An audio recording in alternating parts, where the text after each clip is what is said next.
ನಮಸ್ಕಾರ. ನಿಮ್ಮೆಲ್ಲರಿಗೂ PS education Infotech ಚಾನಲ್ಗೆ ಹಾರ್ದಿಕವಾದಂತಹ ಸ್ವಾಗತ.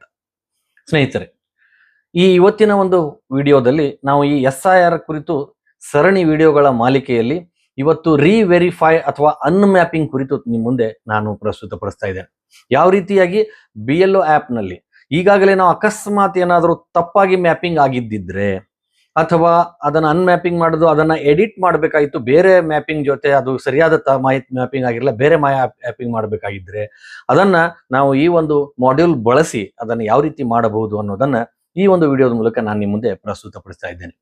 ಸ್ನೇಹಿತರೆ, ನೀವು ಇನ್ನೂ ಈ ಚಾನಲ್ ಅನ್ನ ಸಬ್ಸ್ಕ್ರೈಬ್ ಮಾಡಿಕೊಂಡಿರದೇ ಇದ್ರೆ ದಯವಿಟ್ಟು ಸಬ್ಸ್ಕ್ರೈಬ್ ಮಾಡಿಕೊಳ್ಳಿ ಹಾಗೂ ಆ ಬೆಲ್ ಐಕಾನ್ ಅನ್ನ ಒತ್ತಿ ನೋಟಿಫಿಕೇಶನ್ ಅನ್ನ ಖಚಿತಪಡಿಸಿಕೊಳ್ಳಿ. ಯಾಕಂದ್ರೆ ನಾನು ಯಾವಾಗ ವಿಡಿಯೋ ಅಪ್ಲೋಡ್ ಮಾಡ್ತೀನೋ ತಕ್ಷಣ ನಿಮಗೆ ಅದು ನೋಟಿಫಿಕೇಶನ್ ಮೂಲಕ ನಿಮ್ಮ ಗಮನಕ್ಕೆ ಬರ್ತಾ ಇದೆ. ಸರಿ, ಹಾಗಾದ್ರೆ ಇವತ್ತು ಆ ಅನ್ಮ್ಯಾಪಿಂಗ್ ಅಥವಾ ರೀವೆರಿಫೈ ಅನ್ನುವಂತಹ ಒಂದು ಮಾಡ್ಯೂಲ್ ಅನ್ನ ಯಾವ ರೀತಿ ಉಪಯೋಗಿಸಬೇಕು ಅನ್ನೋದನ್ನ ನೋಡೋಣವೇ ಬನ್ನಿ. ನಿಮ್ಮೆಲ್ಲ ಗೊತ್ತಿರುವಂತೆ ಈ ರೀತಿ ನಾವು ಆಲ್ರೆಡಿ ಯಾವ ರೀತಿ BLO ಆ್ಯಪ್ ಓಪನ್ ಮಾಡ್ತೀವಿ ಅನ್ನೋದನ್ನ ನಾನು ಪ್ರತಿ ವಿಡಿಯೋದಲ್ಲಿ ನಿಮಗೆ ತೋರಿಸ್ತಾ ಇರ್ತೇನೆ. ಯಾಕಂದ್ರೆ ಅದು ಆಲ್ರೆಡಿ ಕಂಟಿನ್ಯೂಯೇಷನ್ ನಾವು ಹೇಗೆ ಹೋಗ್ಬೇಕು ಅನ್ನೋದ್ರ ಕುರಿತು ಮೊಬೈಲ್ ನಂಬರ್ ಹಾಕ್ತೀರಾ, ಆಮೇಲೆ OTP ಬರುತ್ತೆ, OTP ಹಾಕ್ತೀರಾ, ಯಾರ್ದು BLO ಅನ್ನೋದು ಅವ್ರದ್ದು ಅವರ ಮತಗಟ್ಟೆ ಸಂಖ್ಯೆ ಬರುತ್ತೆ. ಅದಾದ ಮೇಲೆ ನಿಮ್ಮ ಡಿವೈಸ್ ಚೆಕ್ ಆಗುತ್ತೆ. ಅದಾದ ಮೇಲೆ ಇಲ್ಲಿ ಸ್ಪೆಷಲ್ ಇಂಟೆನ್ಸಿವ್ ರಿವಿಷನ್ ಅನ್ನುವಂತಹ ಒಂದು ಮಾಡ್ಯೂಲ್ ಬರುತ್ತೆ. ಅದ್ರ ಮೇಲೆ ನಾವು ಕ್ಲಿಕ್ ಮಾಡಿದಾಗ ಅಲ್ಲಿ ನಿಮಗೆ ಲ್ಯಾಂಗ್ವೇಜ್ ಕೇಳುತ್ತೆ. ಲ್ಯಾಂಗ್ವೇಜು ಕೂಡ ನೀವು ಫಿಲ್ ಮಾಡಿದ್ರಿ ಅಂದಾಗ ಇಷ್ಟೊಂದು ಈ ಮಾಡ್ಯೂಲ್ಸ್ಗಳು ಓಪನ್ ಆಗುತ್ತೆ. ಇದರಲ್ಲಿ ನಾನು EF ಡಿಸ್ಟ್ರಿಬ್ಯೂಷನ್ ಟ್ರ್ಯಾಕರ್ ಆಲ್ರೆಡಿ ನಿಮ್ಗೆ ಗೊತ್ತು, ಮಾಡಿದ್ದೀರಾ. ಫಿಲ್ ಎನ್ಯೂಮರೇಷನ್ ಫಾರ್ಮ್ ಮಾಡ್ತಾ ಇದ್ದೀರಾ, ಫಿಲ್ ಎಪಿಕ್ ಮ್ಯಾಚ್ ಮಾಡ್ತಾ ಇದ್ದಾರೆ, ಅದನ್ನು ಕೂಡ ನಾನು ಮಾಡಿ ತೋರಿಸಿದ್ದೇನೆ. ಆಮೇಲೆ ಆನ್ಲೈನ್ ನಲ್ಲಿ ಫಿಲ್ ಎಲೆಕ್ಟರ್ ಮಾಡಿದ್ರೆ ಯಾವ ರೀತಿ ಅನ್ನೋದ್ರ ಕುರಿತು ಕೂಡ ವಿಡಿಯೋ ಇದೆ. ಆಮೇಲೆ scent buy back by AERO ಅಥವಾ ERO ಅವ್ರದ್ದು ನೋಡಿದ್ವಿ. 85+ ASD ಅದು ಕೂಡ ನೋಡಿದ್ವಿ. ಅಪ್ಲೋಡ್ BLA ಮಾಮ್ ಕೂಡ ನೋಡಿದ್ವಿ. ಈಗ ನಾವು ನೋಡ್ಬೇಕಾಗಿರುವಂತದ್ದು ಯಾವುದು ಅಂದ್ರೆ ಇಂಪಾರ್ಟೆಂಟ್ ರೀವೆರಿಫೈ ಫಿಲ್ಡ್ EF ಅಥವಾ ಅನ್ಮ್ಯಾಪ್ ದ ಎಲೆಕ್ಟರ್. ಈಗಾಗಲೇ ತಪ್ಪಾಗಿ ಎಲೆಕ್ಟರ್ ಆಗಿದ್ರೆ ಅದನ್ನ ಅನ್ಮ್ಯಾಪ್ ಮಾಡುವಂಥದ್ದು, ಆಮೇಲೆ ಅದನ್ನ ರೀವೆರಿಫೈ ಮಾಡುವಂಥದ್ದು. ಯಾಕಂದ್ರೆ ನಾವು ಆಲ್ರೆಡಿ ವೆರಿಫೈ ಮಾಡಿ ಅದನ್ನ ನಾವು ಪ್ರೊಸೀಡ್ ಮಾಡಿರ್ತೀವಿ. ಆಮೇಲೆ ಅದು ತಪ್ಪಾಗಿದ್ದು ಅನ್ನೋದು ಅಥವಾ ಅಲ್ಲಿ ನಿಮಗೆ ಗೊತ್ತಾಗುತ್ತೆ, ಆ ಒಂದು ಸಂದರ್ಭದಲ್ಲಿ ನಾವು ಅದನ್ನ ಮತ್ತೆ ರಿಪೀಟ್ ಏನ್ ಮಾಡ್ಬೋದು ಅಂದ್ರೆ ಅನ್ಮ್ಯಾಪ್ ಮಾಡ್ಬೋದು. ಅದು ಯಾವ ರೀತಿಯಾಗಿ ಮಾಡ್ಬೋದು ಅನ್ನೋದನ್ನ ಇಲ್ಲಿ ನಾವು ನೋಡೋಣ. ಸರಿ, ಹಾಗಾದ್ರೆ ಇಲ್ಲಿ ರೀವೆರಿಫೈ ಫೀಲ್ಡ್ EF ಅನ್ನುವಂತಹ ಈ ಮಾಡ್ಯೂಲ್ ಮೇಲೆ ನಾವು ಕ್ಲಿಕ್ ಮಾಡಬೇಕಾಗುತ್ತೆ. ಈ ಮಾಡ್ಯೂಲ್ ಮೇಲೆ ಕ್ಲಿಕ್ ಮಾಡಿದಾಗ ಇಲ್ಲಿ ಏನ್ ಬರ್ತಾ ಇದೆ ಅಂತಂದ್ರೆ ಅಲ್ಲಿ ಯಾವ ಆಲ್ರೆಡಿ ನೀವು ಏನು ವೆರಿಫೈ ಮಾಡಿದಿರೋ ಅಂತವರ ಎಲ್ಲಾ ಹೆಸರು ಬರುತ್ತೆ, ಅವರ ಒಂದು ಪಟ್ಟಿ ಬರುತ್ತೆ. ಅದರಲ್ಲಿ ನಾವು ಯಾರ ಒಂದು ಆ ಎಲೆಕ್ಟರ್ನ ರೀವೆರಿಫೈ ಮಾಡ್ತಾ ಇದ್ವಿ ಅಥವಾ ಏನು ಸಮಸ್ಯೆ ಬಂದಿದೆ ಅಥವಾ ಅದು ಆಗಿರ್ಬೋದು ಅದನ್ನ ನಾವು ಯಾವ ರೀತಿ ಮಾಡಬಹುದು ಅನ್ನೋದನ್ನ ಈಗ ನಾನು ನಿಮ್ಮ ಮುಂದೆ ಇಲ್ಲಿ ನೀವು ಸ್ಕ್ಯಾನ್ ಮಾಡ್ತೀರಾ. ಸ್ಕ್ಯಾನ್ ಮಾಡಿದಾಗ ಆ ಯಾವ ಎಲೆಕ್ಟರ್ ಇರ್ತದೋ ಆ ಎಲೆಕ್ಟರ್ನ ಮಾಹಿತಿ ಬರುತ್ತೆ.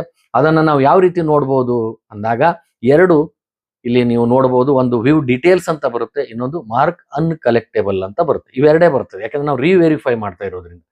ಇಲ್ಲಿ ಏನು ತಪ್ಪಾಗಿದೆ ಅನ್ನೋದನ್ನ ನಾವು ನೋಡ್ಬೇಕು ಅಂದ್ರೆ ವ್ಯೂ ಡೀಟೇಲ್ಸ್ ಮೇಲೆ ನಾವು ಕ್ಲಿಕ್ ಮಾಡ್ಬೇಕಾಗುತ್ತೆ. ಅಂದ್ರೆ ವ್ಯೂ ಡೀಟೇಲ್ಸ್ ಮೇಲೆ ಕ್ಲಿಕ್ ಮಾಡ್ತೀವಿ, ಆವಾಗ ಅಲ್ಲಿ ಏನಾಗಿದೆ ಅನ್ನೋದ್ರ ಕುರಿತು ಪೂರ್ಣ, ಅಂದ್ರೆ ಈಗಾಗಲೇ ಅವನು ಭರ್ತಿ ಮಾಡಿರುವಂತ ಎಲ್ಲ ಮಾಹಿತಿ ಅಲ್ಲಿ ಮುಂದೆ ಬರ್ತಾ ಇದೆ. ಅದನ್ನ ನೀವು ನೋಡ್ತೀರಿ. ಅಲ್ಲಿ ಏನಾಗಿದೆ ಅಂದ್ರೆ ಎಲೆಕ್ಟರ್ ಇನ್ 2000, ಇಲ್ಲಿ ಒಂದು ಉದಾಹರಣೆಗಾಗಿ 2005 ಅಂತ ಇದೆ. ಅದ್ರ ಮೇಲೆ ನೀವು ಅಲ್ಲಿ ಕ್ಲಿಕ್ ಆಗಿದೆ, ಅದನ್ನ ನೀವು ನೋಡ್ಕೊಂಡು ಮುಂದೆ ಹೋಗ್ತೀರಿ.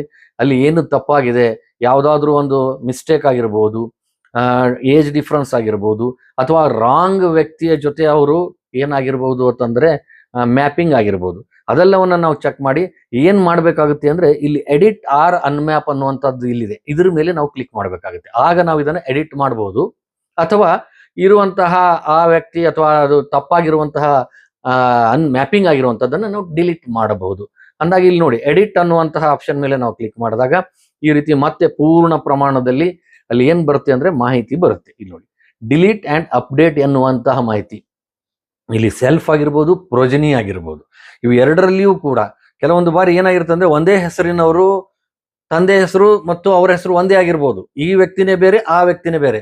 2002 ಇರುವಂತಹ ವ್ಯಕ್ತಿಯ ಹೆಸರು ಮತ್ತು ತಂದೆ ಹೆಸರು ಒಂದೇ ಆಗಿರ್ಬೋದು. ಈಗ 2025 ಯಾವ ವ್ಯಕ್ತಿಯ ಜೊತೆ ನಾವು ಅಲ್ಲಿ ಮ್ಯಾಪಿಂಗ್ ಮಾಡ್ತಾ ಇದ್ದೀವಿ ಅವನ ಹೆಸರು ಅದೇ ಆಗಿರ್ಬೋದು. ಆದ್ರೆ ಅಲ್ಲಿ ಏಜ್ ಡಿಫ್ರೆನ್ಸ್ ಗೊತ್ತಾಗುತ್ತೆ, ಕೆಲವೊಂದು ಪಾಯಿಂಟ್ಸ್ ಗೊತ್ತಾಗುತ್ತೆ, ಅವ್ರು ಅಲ್ಲ ನಾನು ಅನ್ನುವಂತ ರೀತಿಯಿಂದ ಗೊತ್ತಾದ ಕೂಡ ಅದನ್ನ ಏನ್ ಮಾಡಬಹುದು ಅಂದ್ರೆ ರೀವೆರಿಫೈ ಮಾಡಬಹುದು.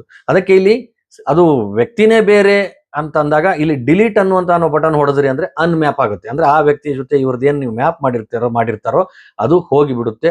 ಅದು ಕೊನೆಗೆ ಹೊರಗಡೆ ಬಂದು ಮ್ಯಾಪ್ ಇಲ್ಲದಂತಹ ಅನ್ಮ್ಯಾಪ್ಡ್ ಕೇಸ್ನಲ್ಲಿ ಬರ್ತಾ ಇದೆ.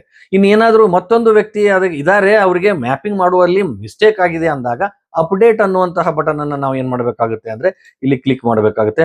ಈ ಅಪ್ಡೇಟ್ ಅನ್ನುವಂತಹ ಬಟನ್ ಕ್ಲಿಕ್ ಮಾಡಿದಾಗ ಇಲ್ಲಿ ನಾವು ಏನು ಅಪ್ಡೇಟ್ ಮಾಡಬೇಕಾಗಿದೆ ಅಂದ್ರೆ ಆ ವ್ಯಕ್ತಿದಲ್ಲ ಬೇರೆ ವ್ಯಕ್ತಿದಂದ್ರೆ ಮತ್ತೊಂದ್ಸಾರಿ ಆ ವ್ಯಕ್ತಿಯ ಎಲ್ಲ ಮಾಹಿತಿಯನ್ನ ಅಂದ್ರೆ ಯಾರ ಜೊತೆ ನಾವು ಮ್ಯಾಪಿಂಗ್ ಮಾಡಬೇಕು ಅಪ್ಡೇಟ್ ಮಾಡಬೇಕು ಅದನ್ನ ಹಾಕಬೇಕಾಗುತ್ತೆ. ಡೇಟ್ ಆಫ್ ಬರ್ತ್ ಆಗಿರ್ಬೋದು, ಅವರ ಆಧಾರ್ ಸಂಖ್ಯೆ ಆಗಿರಬಹುದು, ಆಮೇಲೆ ಅವರ ಎಪಿಕ್ ನಂಬರ್ ಅವರದ್ದು ಎಲ್ಲವೂ ಹಾಕಿ ಆಮೇಲೆ ಆ ಎನ್ಯುಮರೇಷನ್ ಫಾರ್ಮ್ ಅನ್ನ ಮತ್ತೆ ನಾವು ಇಲ್ಲಿ ಏನ್ ಮಾಡ್ಬೇಕಾಗುತ್ತೆ ಅಂದ್ರೆ ಅಪ್ಲೋಡ್ ಮಾಡಬೇಕಾಗುತ್ತೆ. ಫೋಟೋ ಅಕಸ್ಮಾತ್ ನಾವು ಕೊಟ್ಟಿದ್ರೆ ಆ ಫೋಟೋ ಕೂಡ ಅಪ್ಡೇಟ್ ಮಾಡಬೇಕಾಗುತ್ತೆ. ಮಾಡಿ ಸಬ್ಮಿಟ್ ಅಂತ ಕೊಟ್ಟಾಗ ಈಗ ಏನಾಯ್ತು ಅಂದ್ರೆ ಅಲ್ಲಿ ನೀವು ಅಪ್ಡೇಟ್ ಮಾಡಿ ಅದನ್ನ ಸಬ್ಮಿಟ್ ಮಾಡಾಯ್ತು ಅಂದ್ರೆ ಮೊದಲಿನ ಯಾವುದೋ ಒಂದು ವ್ಯಕ್ತಿ ಅದು ಚೇಂಜ್ ಆಗಿತ್ತು, ಅದ್ರ ಬದಲಿ ನೀವೇನ್ ಮಾಡಿದ್ರಿ ಸರಿಯಾದ ವ್ಯಕ್ತಿಯನ್ನ, ಸರಿಯಾದ ಒಂದು ಪ್ರೊಜನಿ ಅಥವಾ ಸರಿಯಾದ ಸೆಲ್ಫ್ ಅನ್ನ ನೀವು ಏನ್ ಮಾಡಿದ್ರಿ ಇಲ್ಲಿ ಮ್ಯಾಪಿಂಗ್ ಮಾಡಿ ಅದನ್ನ ಫಿಲ್ ಮಾಡ್ದಂಗ ಆಗುತ್ತೆ. ಇನ್ನು ಇನ್ನೊಂದು ಏನ್ ಬರುತ್ತೆ ಅಂದ್ರೆ ಮಾರ್ಕ್ ಅನ್ಕಲೆಕ್ಟೇಬಲ್ ಅಂತಾನೂ ಕೂಡ ನಾವು ಬರ್ಬೋದು. ಒಂದೊಂದ್ಸಾರಿ ಏನಾಗಿರುತ್ತೆ ಅದು ಅಲ್ಲಿ ಮ್ಯಾಚ್ ಆಗಿ ಬಂದಿರಬಹುದು, ಅದು ಇರಬಹುದು, ಆದ್ರೆ ಅದನ್ನ ನಾವು ಇಲ್ಲಿ ರಿಟರ್ನ್ ಕಲೆಕ್ಟ್ ಮಾಡ್ಬೇಕಾದ್ರೆ ಕಲೆಕ್ಟ್ ಆಗದೇ ಇರುವಂತ ಸಂದರ್ಭದಲ್ಲಿ ಮಾರ್ಕ್ ಅನ್ಕಲೆಕ್ಟೇಬಲ್ ಅನ್ನುವಂಥದ್ದನ್ನ ಮಾಡಿದಾಗ ಕಾರಣ ಇಲ್ಲಿ ನಾವು ಕೊಡಬೇಕಾಗುತ್ತೆ. ಅದು ಯಾವ ಕಾರಣದಿಂದ ನಾವು ಅನ್ಕಲೆಕ್ಟೇಬಲ್ ಮಾಡ್ತಾ ಇದೀವಿ, ಆಲ್ರೆಡಿ ಎನ್ರೋಲ್ಡ್ ಆಗಿದೆಯೋ ಅಥವಾ ಡೆತ್ ಆಗಿದೆಯೋ ಅಥವಾ ಪರ್ಮನೆಂಟ್ಲಿ ಶಿಫ್ಟೆಡ್ ಅಥವಾ ಅನ್ಟ್ರೇಸೇಬಲ್ ಅಥವಾ ಅಬ್ಸೆಂಟ್ ಅಥವಾ ರೆಫ್ಯೂಸ್ ಟು ಸೈನ್ ಅನ್ನೋದನ್ನ ಕನ್ಫರ್ಮ್ ಮಾಡಿ ಇಲ್ಲಿ ರಿಮಾರ್ಕ್ಸ್ ಕಾಲಮ್ ನಲ್ಲಿ ಸುಮಾರು 150 ಅಕ್ಷರಗಳಿಗಿಂತಲೂ ಅಂದ್ರೆ ಕ್ಯಾರೆಕ್ಟರ್ಗಳಿಗೆ ಮಾತ್ರ ಅಲ್ಲಿ ಅನ್ನೋ ಇರುತ್ತೆ. ಅಷ್ಟರಲ್ಲಿ ಅದನ್ನು ಯಾವ ಕಾರಣದಿಂದ ಮಾಡ್ತಾ ಇದೀರಿ ಅನ್ನೋದನ್ನ ಬರೆದು ಎನ್ಯುಮರೇಷನ್ ಫಾರ್ಮ್ ಅನ್ನ ಏನ್ ಮಾಡ್ಬೇಕಾಗುತ್ತೆ, ನೀವು ಇಲ್ಲಿ ಅನ್ಟ್ರೇಸೇಬಲ್ ಅಂತ ಇಲ್ಲಿ ಮಾಡ್ತಾ ಇದ್ದಾರೆ ಅದೆಲ್ಲ ಹಾಕಿ ಇಲ್ಲಿ ಆ ಎನ್ಯುಮರೇಷನ್ ಫಾರ್ಮ್ ನ ಅಪ್ಲೋಡ್ ಮಾಡಬೇಕಾಗುತ್ತೆ.